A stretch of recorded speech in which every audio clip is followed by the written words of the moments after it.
రాజ్ కావ్యాలేని బ్రహ్మముడి చూడాలంటే కొంచెం కష్టమే. అయినా కానీ రాజ్ కావ్య ఈజ్ బ్యాక్ అనేసి మనకైతే తెలుస్తుంది. ఎప్పుడొస్తారు, ఎప్పుడొచ్చే ఛాన్స్ ఉంది ఏమనేసి మనమైతే డిస్కషన్ చేద్దాం. అలాగే ఈరోజు కావ్య విశ్వరూపం అయితే మనం చూపించాం. అలాగే నాకు ఆ సీరియల్ చూస్తా ఉన్నంత సేపు ఒక 'బాహుబలి' సినిమాలో ఒక విజన్ చూస్తా ఉన్నట్టయితే అనిపించింది అబ్బా! 'బాహుబలి' సినిమాలో మన అనుష్క గారైతే ఒక మాట తీసుకుంటారు కదా! దేవసేన గారైతే ఒక మాట తీసుకుంటారు కదా! ఎన్ని కష్టాలొచ్చినా నా బిడ్డని బతికిచ్చు అత్తయ్య చాలు అనేసి ఎలాగైతే దేవసేన అంటుందో, అదే విధంగా ఇక్కడ కావ్య చనిపోతూ తన అంటే తన ప్రాణాన్ని అడ్డుపెట్టి తన బిడ్డని కాపాడుకున్న కావ్య చనిపోతూ ఒక మాట అయితే అనింది, నా బిడ్డని ఎన్ని కష్టాలొచ్చినా దూరం చేసుకోవద్దండి అత్తయ్య అనేసి కావ్య మాట తీసుకోవడం మాత్రం, ఇలా చేయబెట్టి మాట తీసుకోవడం మాత్రం నెక్స్ట్ లెవెల్ గూస్ బంప్స్ అయితే వచ్చాయి. దానికి డబుల్ గూస్ బంప్స్ అయితే మనం నిన్న మాట్లాడుకున్నాం కదా, రుద్రాణి గారు చావుని చూడబోతున్నాం. ఎలాగా చూడబోతున్నామో కూడా మీకైతే క్లారిటీగా అయితే చెప్పాను. సోలం తీసుకొని పొడిస్తే అట్టే ఏం చెప్పాలో నాకే అర్థం కాలేదు. ఆ విధంగా అయితే రుద్రాణి గారు కొంచెం మనశ్శాంతి అయితే అయింది. నిన్న ఎంతైతే బాధపడ్డామో, ఎంత పెద్ద ఫ్యామిలీని కోల్పోయామో, దుగ్గిరాల ఫ్యామిలీ అంటే ఒక విజన్. మనము అదర్ సీరియల్స్‌లో చూసుకుంటాం. అదర్ సీరియల్స్‌లో ఏం చూస్తాము, జస్ట్ వాళ్ళ ఫ్యామిలీ ఇప్పుడు రామరాజు గారి ఫ్యామిలీ, అలాగే శివనారాయణ గారి ఫ్యామిలీ, ఆ విధంగా జస్ట్ మన బాలు మీనా వాళ్ళ ఫ్యామిలీ, ఆ విధంగా జస్ట్ ఒక ఫ్యామిలీ మాత్రమే తీసుకుంటాం.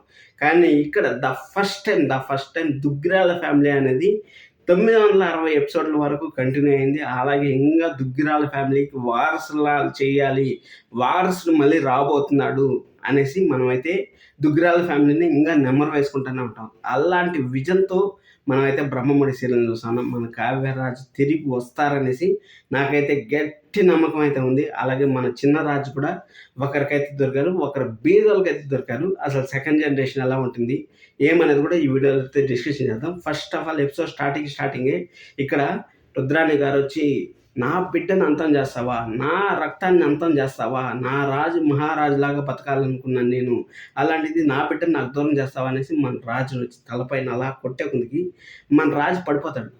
ఏం చేస్తారు చెప్పండి. ఇంకా రాజుకి కూడా అక్కడ ఇప్పుడు రుద్రాణి గారు అయితే ఏం ప్రాబ్లం లేదు, హ్యాపీగా బాగుండారు.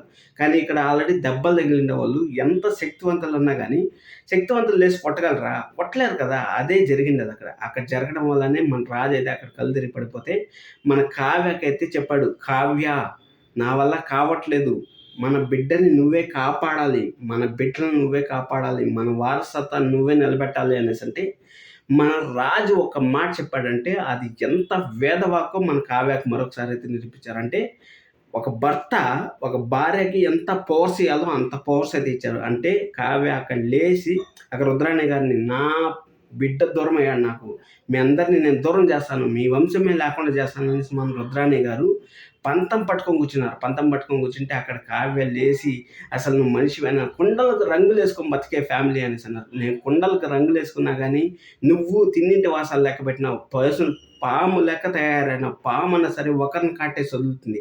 నువ్వు కుటుంబాన్ని నువ్వు చేసావు. అందుకోసం అనేసి నీ కొడుకు ఆ విధంగా కుక్క కన్నా హీనంగా అయితే పడ్డాడు అక్కడ. నీవు ఏం సాధించావు ఇప్పుడు నీ కొడుకు కోసం అనేసి నువ్వు ఇంత ప్రయత్నాలు చేసావు. నీ కొడుకు నా కొడుకు అనేసి నెత్తినేసుకొని పోయి నీ కొడుకు నువ్వే చెడగొట్టుకొని నీ కొడుకు ఈరోజు అక్కడ దిక్కులేని శవంలాగా అయితే ఉన్నాడు.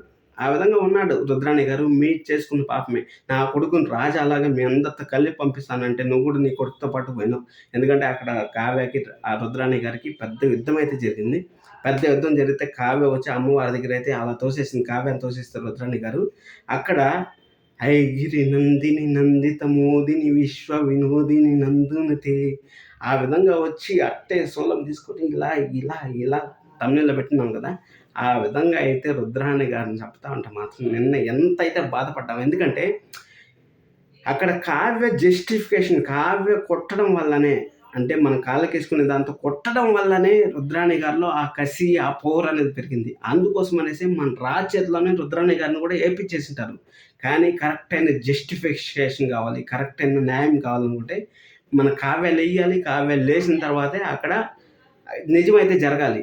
అది జరిగితేనే కదా మనకు కూడా ఆనందం ఉండేది. అందుకోసం అనేసి అక్కడైతే మన రుద్రాణి గారిని అయితే సమాప్తం అయితే చేసింది. సమాప్తం చేసిన తర్వాత మన రుద్రాణి గారు కూడా ఇంక పోయినారు, పరలోకానికి పోయినారు. వీళ్ళంతా స్వర్గానికి పోతే వాళ్ళిద్దరు మాత్రం ఖచ్చితంగా నరకంలో ఎన్ని ప్రాబ్లమ్స్ ఉన్నాయో అన్ని ప్రాబ్లమ్స్ అయితే అనుభవిస్తారు. జస్ట్ మనం సీరియల్‌గా చూసుకుంటే రియల్ లైఫ్‌లో ఈ విధంగా జరిగిందంటే చెప్తాను నేను. మనం సీరియల్ నిన్న ఒక మాట అయితే చెప్పాను నేను. సినిమా అంటే 3 గంటల్లో మనం అయితే తిరిగొచ్చేస్తాం. కానీ దుగ్గిరాల ఫ్యామిలీ అంటే మనం ప్రతిరోజు వాళ్ళతో అయితే జర్నీ అవుతా ఉన్నాం. 4 ఇయర్స్ నుంచి జనవరి 24, 2023 నుంచి మనమైతే జర్నీ అవుతా ఉన్నాం. అలాంటి జర్నీలో మనకి ఎన్నో మెమోరీస్‌ని వాళ్ళు క్రియేట్ చేసి ఇచ్చారు. అన్ని మెమోరీస్‌ని క్రియేట్ చేసుకున్నోళ్ళు ఒక ఫ్యామిలీ మనకు దూరం అవుతుందంటే ఎవరికైనా సరే బాధొస్తుంది. కొంచెం ఎక్కువే చెప్తాను అనుకోవచ్చు. ఏం ప్రాబ్లమ్ లేదు. మన ఇష్టం. మన బ్రహ్మముడి మనం ఎలాగైనా కన్వే చేసుకోవచ్చు. అందుకోసం అనేసి అయితే చెప్తాను. మీరు కూడా ఈ పాయింట్ కనెక్ట్ అయితే ఖచ్చితంగా మన ఛానెల్‌ని సబ్స్క్రైబ్ చేసుకొని లైక్ చేయడం అసలు మర్చిపోద్దండి. సరే అనేసి మొత్తానికైతే మన రుద్రాణి గారు కూడా సమాప్తం అయితే అయిపోయారు. సమాప్తం అయిపోయినప్పుడు అక్కడ మన కావ్య అయితే అపర్ణ గారి దగ్గర అయితే మాట తీసుకుంది. "అత్తయ్య, నా బిడ్డని మీరు కాపాడండి. నా బిడ్డకి ఎలాంటి కష్టం వచ్చినా మీరు నా బిడ్డని దూరం చేసుకోవద్దండి" అనేసి అయితే చెప్పింది. అంటే గుర్తుపెట్టుకోండి ఈ మాట. బ్రహ్మముడి సీరియల్‌లో ప్రతి ఒక్క మాట ఒక్కొక్క పాయింట్, కీ పాయింట్ అయితే అవుతుంది. కానీ డైరెక్టర్ గారైతే హ్యాండిల్ చేసే విధానంలో కొన్ని మిస్టేక్స్ అయితే జరుగుతాయి. ఎందుకంటే స్టోరీ అనేది వారం వారం రాసుకుంటారు కాబట్టి కొన్ని మిస్టేక్స్ అయితే జరుగుతాయి. అక్కడ ఫస్ట్ మనం దాని గురించి అంత ఫర్దర్‌గా మాట్లాడతాం. అంటే కొన్ని హింట్స్ కూడా ఇస్తాను. ఇప్పుడు నాకు సమీర గారు ఒక మెసేజ్ చేశారు. ఏం మెసేజ్ చేశారంటే, "సార్, బ్రహ్మముడి ఎప్పుడైతే రాజు గతం మర్చిపోయి తిరిగొచ్చాడో అప్పటి నుంచి మనకు కొత్త ట్రాక్‌లన్నీ పరిచయం చేసుకుంటూ వచ్చారు. అక్కడ కొత్త ట్రాక్‌లన్నీ పరిచయం చేసుకొని వచ్చే కొద్దికి మళ్ళీ స్టోరీ ఇలా కాదు, ఏదైనా కొంచెం కొత్తదనంగా దిద్దాము" అనేసి అనుకున్నారు. నేను కూడా చాలా సార్లు అయితే అనుకున్నాను. రాజు ఫ్యామిలీ, దుగ్గిరాల ఫ్యామిలీ రోడ్డున పడుతుంది. రోడ్డున పడిన తర్వాత వాళ్ళు ఎలాగైనా సరే మళ్ళీ కుటుంబం అంతా ముక్కలవుతుంది. మళ్ళీ కలవాలనుకుంటే కుటుంబం అంతా మనల్ని వదిలి నేనైతే అస్సలు ఎక్స్‌పెక్ట్ చేయలేదు. ఆ విధంగా ఎన్నో థింక్ చేశాను. నా థింకింగ్ అంతా మీకైతే బయట పెడతాను. అసలు బ్యానర్‌లో ఉండేవాళ్ళు చనిపోయినట్టు ఎక్కడా లేదు. అంటే బ్యానర్ అంటే ఇప్పుడు హీరో, హీరోయిన్ మాత్రమే ఉంటే వాళ్ళిద్దరూ చనిపోతే ఓకే. అలాంటిది 3 జంటలు 6 పీపుల్స్ ఉంటే చనిపోతే ఎంత ప్రాబ్లమ్ ఉంటుందో. అసలు బ్యానర్‌కే వాల్యూ లేకుండా పోయింది. రేపటి నుంచి బ్యానర్ కూడా మార్చేస్తారేమో. మార్చేసి ఎవరిని పెడతారా బ్యానర్‌లో అనేది కూడా మనకైతే డౌట్. ఆ డౌట్‌ని కూడా మీకు క్లారిఫై అయితే చేస్తాను అప్‌కమింగ్ వీడియోస్‌లో ఏం జరుగుతుందనేసి. సరే అనేసి అది అయిపోయిన తర్వాత మొత్తానికైతే మన కావ్య అయితే అక్కడ మాట తీసుకొని కొల్లబడిపోయింది. కొల్లబడిపోయింది. ఇంకేం చేయలేం మనం. మన చేతిలో ఏముంది చెప్పండి. అక్కడ జరిగిండే విధ్వంసం అలాంటిది. జరిగితే మన చిన్నరాజునైతే చూపించారు. చిన్నరాజుని చూపించి చిన్నరాజు వచ్చి దూరంగా పడిపోయారు కదా! అమ్మ, అమ్మ, అమ్మ అంట లేసొచ్చాడు. ఎందుకంటే వాళ్ళ అమ్మ తిన్ అంటే జరగకపోయినా గానీ నా బిడ్డ బాగుండాలనేసి ఒక తల్లి అయితే అనుకుంటుంది గదా! ఆ విధంగా వాళ్ళ అమ్మ ఎంత అపురూపంగా చూసుకునిందంటే అంత అపురూపంగా అయితే ఆ అబ్బాయిని చూసుకునింది. ఆ స్వరాజ్‌ని చూసుకునింది. స్వరాజ్‌ని చూసుకుంటే అమ్మ, అమ్మ అంట లేసొచ్చి ఇంకేం చేయాలో తెలియకుండా ఆడ పడిపోయాడు. అప్పుడు ఆ పరమశివుడే దర్శనం కోసం పోయేసి ఒక ఫ్యామిలీ వస్తా అంటే ఆ ఫ్యామిలీలో ఒక అబ్బాయి ఆల్రెడీ ఉన్నాడు. అంటే మన రాజు ఇంకొక అబ్బాయి. వీళ్ళిద్దరి మధ్య క్లాషెస్ అయితే జరిగే ఛాన్స్ అయితే వెరీ, వెరీ హైగా ఉంటుంది. ఇంకోటేమంటే మన అప్పుకి అలాగే ఆ చిన్న పిల్లోడున్నాడు. అప్పు కూతురికి అలాగే ఆ చిన్న పిల్లోడున్నాడు కదా! వాళ్ళిద్దరికి కనెక్షన్ అయ్యే ఛాన్స్ కూడా వెరీ హైగా ఉంటుంది. అలాగే మన అపర్ణ గారిని ఎప్పుడు వరకైతే చూస్తాడో అప్పుడు ఎందుకంటే అపర్ణ గారు ఆల్రెడీ ఫ్రెండ్ అయ్యారు. ఆల్రెడీ వాళ్ళ అమ్మమ్మని తెలుసు, అన్నీ తెలుసు కాబట్టి ఆ రాజు పెద్దోడయ్యి మన అపర్ణ గారిని చూసేంత వరకు కొంచెం సీరియల్ అనేది సస్పెన్స్‌గా అయితే ఉంటుంది. అలాగే ఒక కీ పాయింట్ ఉంటే చాలబ్బా! సీరియల్‌లో ఒక కీ పాయింట్ అనేది ఉంటే చాలు. దాని గురించి మాట్లాడదాం. ఫస్ట్ దీని గురించి చెప్పేస్తాను. అక్కడ ఆ పిల్లోడినైతే మల్లికార్జున స్వామి దర్శనం చేసుకొని వాళ్ళొస్తా ఉంటే, మన రాజైతే అక్కడ కళ్ళు పడిపోతే వాళ్ళైతే తీసుకెళ్ళి హాస్పిటల్‌లో చేర్పిద్దాము అనేసంటే, హాస్పిటల్‌లో లేసిన తర్వాత మా అమ్మోళ్ళు ఏమైపోయారు నాకు అర్థం కాలేదు అనేసంటే, సర్రా నాతో పాటు రా మీ అమ్మోళ్ళొచ్చిన తర్వాత మళ్ళా పోదాం అనేసి వాళ్ళు తీసుకెళ్ళిపోతారు. ఎందుకంటే చిన్న పిల్లోడిని వాళ్ళు చూస్తా ఉంటేనే మంచి మనుషుల్లాగా ఉంటారు. చిన్న పిల్లల్ని వాళ్ళు చూస్తా ఉంటే, సరే అనేసి వాళ్ళు తీసుకెళ్ళిపోతారు. వాళ్ళు తీసుకెళ్ళిపోయిన తర్వాత వాళ్ళనైతే జాగ్రత్తగా చూసుకుంటారు. మన రాజునైతే బాగా చూసుకొని పెద్దోడినైతే చేస్తారు. అలాగే ఇక్కడ అపర్ణ గారైతే హాస్పిటల్‌లో చూపించారు. హాస్పిటల్‌లో చూపిస్తే, "నా బిడ్డ నన్నొచ్చి లేపొచ్చు గదా! మమ్మీ ఇదంతా కల, నిజం కాదు. నా ఫ్యామిలీ అంతా ఈ విధంగా అయిపోయింది. కొన్ని గంటల ముందు మేము స్వర్గంలో ఉన్నట్టు ఫీల్ అయ్యాము" అనేసి మన అపర్ణ గారు బాధపడతా ఉంటే, అక్కడ పిల్లలకి మాత్రం ఎలాంటి ప్రాబ్లమ్ లేదనేసి డాక్టర్ అయితే చెక్ చేసి చెప్పాడు. అలాగే మనం నిన్న అనుకున్నట్టే సుభాష్ గారు జస్ట్ మనిషిలాగా ఉంటారు గానీ నడవలేరు. జస్ట్ వీల్ చైర్‌కే పరిమితం అవుతారని నేను చెప్పాను నిన్న. ఎగ్జాక్ట్‌గా అదే డాక్టర్ గారు కూడా చెప్పారు.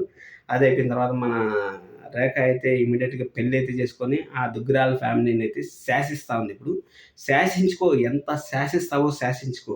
శాసించిన తర్వాత అసలైన అమ్మవారు 2.0 వచ్చిందంటే, మన కావ్య 2.0 వచ్చిందంటే అప్పుడుంటుంది నీకు నా సామిరంగా భర్తీ పూజ మామూలుగా ఉండదు. ఇప్పుడు మీ అమ్మకు జస్ట్ అలా అలా టచ్ చేసి వదిలారు. ఒక్కసారి నిజం తెలిసిన తర్వాత జెన్ కిడ్ అంటే ఏందో చూపిస్తుంది. మన కావ్య వచ్చిన తర్వాత నీ అంతం, నీ భరతం అన్నీ పడుతుంది. అక్కడ మన రేఖ అయితే పెళ్లి చేసుకొనైతే వచ్చి అక్కడ బారసాలు చేయాలన్నా గానీ, బారసాలు చేసి వాళ్ళు చదువుకొని పెద్ద పెద్ద చదువులు చదువుకొని ఏం చేయాలనుకుండా అసలు ఎలా బతకాల్సిన ఫ్యామిలీ అంటే మనం వింటానే ఉంటాం కదా! ఓళ్ళ బళ్ళైనాయి, బళ్ళు ఓళ్ళైనాయి అనేసి. ఎగ్జాక్ట్‌గా ఇదే జరిగిందబ్బా. దుగ్గిరాల ఫ్యామిలీ అంటే వాళ్ళకి విజన్, వాళ్ళకి విజనరీ. ఆ విధంగా ఉన్న దుగ్గిరాల ఫ్యామిలీకి ఈరోజు కనీసం బారసాలు చేయాలంటే కూడా వాళ్ళకి లేకపోవడం అనేది చాలా చాలా బాధాకరమైన విషయం అని మనం చెప్పుకోవచ్చు. అలాగే ఆ ట్రస్ట్ ద్వారా ఆ పిల్లలైతే చదువుతారు. ఎందుకంటే ఆ ట్రస్ట్ ద్వారా ఇక్కడ కూడా మన రాజు కూడా ఆ ట్రస్ట్ ద్వారానే చదివే ఛాన్స్ అయితే ఉంటుంది. ఆ రాజు కూడా పేరు మార్చేసే ఛాన్స్ అయితే ఉంటుంది. అంటే మల్లికార్జున అనేసి ఏమన్నా పెడతారేమో చూడాలి. ఎందుకంటే మల్లికార్జున స్వామి దర్శనం చేసుకొని వస్తా ఉంటేనే కదా ఆ విధంగా జరిగింది. అక్కడ పేరు మార్చేసే ఛాన్స్ కూడా ఉంటుందేమో అనేసి చూడాలి. అది అయిపోయిన తర్వాత ఇంక మనం మాట్లాడుకోవాల్సింది ఇంక రేఖ రూలింగ్ అయితే చేస్తుంది. రేఖ రూలింగ్ చేసిన తర్వాత మన అపర్ణ గారు, సుభాష్ గారు వీళ్ళంతా ఆ పిల్లలనైతే రక్షించుకుంటా ఉంటారు. మన రాజ్ కావ్య ఎప్పుడొచ్చే ఛాన్స్ ఉంది అనేసి మనమైతే ఒక మాట మాట్లాడుతున్నట్టయితే ఇప్పుడు ప్రెజెంట్ అయితే మనకు రేపటి భాగంలో మనం ఏమనుకున్నాం, చిన్న పిల్లలుగా ఉండేవాళ్ళని అపర్ణ గారు మాత్రం ఎంత చూస్తారు చెప్పండి. ఏం చూపించేకి కూడా ఇంక వేరే ఆప్షన్ అయితే ఉండదు కాబట్టి వాళ్ళు డైరెక్ట్‌గా ఒక 5 ఇయర్స్ వరకు అంటే 5 ఇయర్స్ అంటే 5 సంవత్సరాల్లో బారసాలు చేస్తారు కాబట్టి బారసాలు అంటాను. అక్షరాభ్యాసం చేస్తారు కాబట్టి 5 సంవత్సరాల్లో అక్కడ 5 సంవత్సరాలకైతే మన రేఖ అయితే స్వప్న రాహుల్ కూతురికైతే అక్షరాభ్యాసం చేపిస్తా. అంటే నా పిల్లలకు కూడా అక్షరాభ్యాసం చేయించు అనేసి మన అపర్ణ గారు పోయి అడిగితే, వీళ్ళు చదివి ఏం సాధించాలనేసి, వీళ్ళు చదివిస్తావా? జస్ట్ నువ్వు ఒక పని మనిషిలాగా ఉండు అనేసి అక్కడ రుద్రాణి గారిని కూతురు అపర్ణ గారిని చేస్తాంది. అపర్ణ గారిని చూస్తా ఉంటే రుద్రాణి గారు పోసుకుంటా అన్నారు. అలాంటిది ఇప్పుడు అపర్ణ గారికి ఆ సిట్యుయేషన్ రావడం అనేది కొంచెం బాధ అయితే అయింది. ఏం ప్రాబ్లమ్ లేదు. 20 సంవత్సరాలు, 25 సంవత్సరాలు అయితే కొంచెం బాధ ఉంటుంది. ఆ బాధను అలాగే హోల్డ్ చేసి పెట్టుకోండి అపర్ణ గారు. మీ బాధకు 100 రెట్లు మన కావ్య అయితే మళ్ళీ తిరిగొచ్చి మనకైతే సాటిస్ఫాక్షన్ అయితే చేస్తుంది. జస్ట్ నాకు తెలిసినంత వరకు ఇంకొక 10, 15 డేస్ లోపల అంటే మనకు రేపు ఈ శనివారంకి ఒక క్లారిటీ అయితే వస్తుందబ్బా. రాజ్ కావ్య ఎప్పుడొస్తారు అనేసి. ఎందుకంటే రాజ్ కావ్యనే మళ్ళీ వస్తారు. మీరు చూసుకున్నట్టయితే రాజ్ లుక్ బాగా మారింది. కొంచెం యంగ్ లుక్ లాగా అయ్యాడు. మన కావ్య కూడా ఫుల్ యంగ్ లుక్‌లో అయితే రాబోతుంది. మనకైతే మళ్ళీ బ్రహ్మముడి 2.0 అయితే మనం చూడబోతున్నాం. ఫ్రెష్ స్టోరీతో అయితే చూడబోతున్నాం. ఒక స్ట్రాంగ్ పాయింట్ ఏదైనా ఉందంటే బావ-మరదలు కలవాలి. అలాగే అపర్ణ గారు ఆ ఫ్యామిలీలో జరిగిన అన్యాయం గురించైతే మన కావ్యకి అంటే చిన్న కావ్యకి అయితే చెప్పాలి. ఇందుకైతే చెప్పాలి. నందు అయితే వాళ్ళిద్దరికి చెప్పాలి. వాళ్ళిద్దరు చెప్పిన తర్వాత వాళ్ళు విశ్వరూపం చూడాలని నేనైతే వెయిట్ చేస్తున్నాను. మీరు కూడా వెయిట్ చేసేటట్టయితే సబ్స్క్రైబ్ చేసుకోండి. Thank you so much.